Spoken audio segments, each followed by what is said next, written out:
About 2000, oh gosh, might have been somewhere in 2005 to 2010, somewhere in there.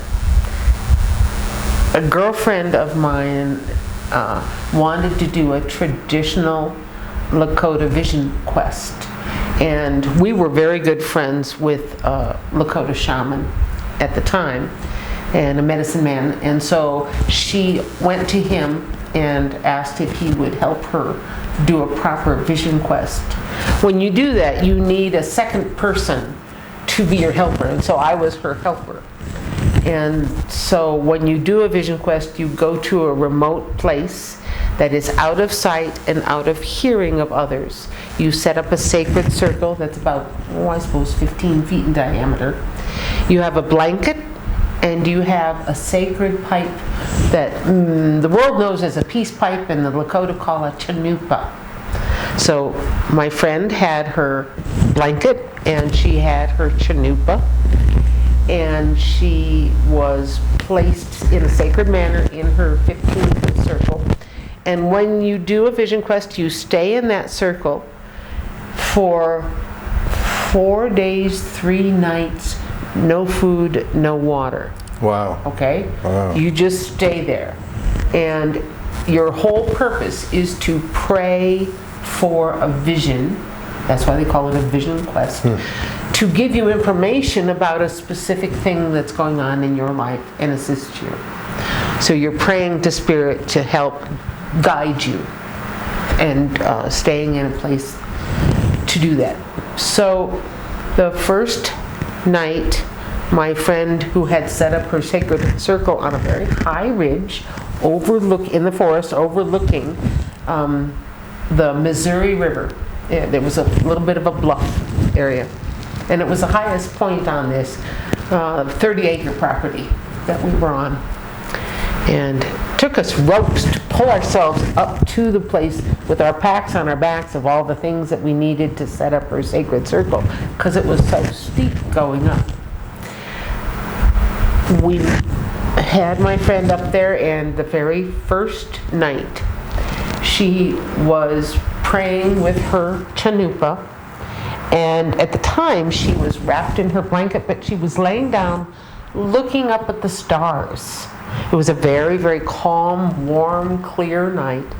And it was late enough, and she was tired enough that the stars were connecting the dots. And there were lines between them in her vision. That's how tired she was. So she was praying and looking up at the stars and trying to not fall asleep. And suddenly, from about 15 feet off of one shoulder, in the bushes, she hears, "Oh." It was a growl from a mountain lion. She didn't know it. She had set up her sacred circle on an animal walking path for the ridge. And the highest point was one of the points that this mountain lion normally went to survey things. Now, is she by herself? Yes. Oh, geez. She was in his spot, and he was not happy about it. She froze, and the medicine man had taught her that if you take the stem of the chanupa and point the stem, hold the bowl of it, and point the stem toward any outside influence and say, in Lakota, all my relations are Mtakweasin. If it's a friendly something, it will calm down and talk to you, but if it is unfriendly, it will go away. That was what she was taught. Okay. And so she's about ready to take the stem of her chanupa, which she's holding like this, shaking like a leaf in her one blanket, and going, how am I going to deal with a mountain lion all by myself? And suddenly, something very strange happened. She was laying flat on her back on the ground and felt 2 hands grab her by the arms on both sides.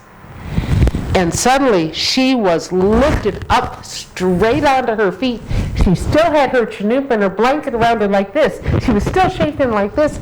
And when she came down 2 days later from her vision quest, she had great big black and blue handprints on her arms that were about twice the size of our hands. It was a Sasquatch. It was a Sasquatch that noticed that she was up there in praying, trouble. Yeah. and knew that the mountain lion did not like her there, and came and stood her up so that she wasn't laying down like an edible victim might, and put her on her feet. And then essentially she heard the Sasquatch leave, and she heard the mountain lion leave. Wow. And so the two, I don't know if the Sasquatch chased the mountain lion or if the mountain lion just kind of went, oh, I need to be gone, goodbye. Right. But the handprints were astonishing. I've only seen that one other time. You saw her? Well, I saw her handprints because when she came down, I was helping bring her back from the spirit world into the regular world with ceremony, and so we had a single tent set up at the bottom of the hill near the fire, and when she came down, I was the one to go get food and water for her because she was hungry and she was starved. Sure, yeah. And then we brought her back through ceremony in a sweat lodge, and then she went to the tent, or I took her to the tent with me and made sure she had everything she needed. And that's when she showed me the big bruises of the handprints on her arms. Right. And she said, I think I know what did this, but I don't know. But I think I know. And I said, what do you think? And she said, the only thing that I can think of that has a handprint this big is a Sasquatch. And I went, I can't say no to that.